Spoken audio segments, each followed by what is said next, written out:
ხო, თხოვნით მოვდივარ ყველასთან თუ რამე იქნება დამეხმარეთ და ალბათ სასიცოცხლოდ ძალიან მნიშვნელოვანი იქნება ეს ყველაფერი ჩემთვის და ჩემი ოჯახისთვის და ჩემი ყველასთვის. რა ვიცი.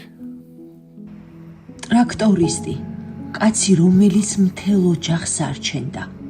ის ყველაზე ადრე იღვიძებდა და სახლში ყველაზე გვიან ბრუნდებოდა, რადგან ძალიან ბევრ შრომობდა.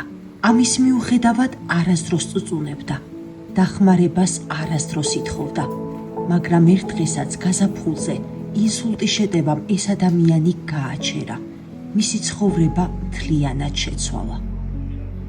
დღეს კობას ლაპარაკიც კი უჭირს, სიტყვებს თავს ვერ უყრის, მას გული ძალიან აწუხებს, ვეღარ მუშაობს, ნორმალურად ვეღარ დადის. მის გვერდით მისი მეუღლე ელენეა. ის ასევე ავად არის, დიაბეტი აქვს. მათი შვილები მუშაობენ, ზოგჯერ მიწაზე, ზოგჯერ მშენებლობაზე. თუმცა ეს ფული საკვებისთვისაც კი არ არის საკმარისი. ოჯახს ძალიან გაუჭირდა.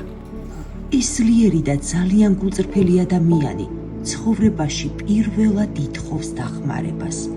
ერიდება, თუმცა სხვა გზა აღარ აქვს.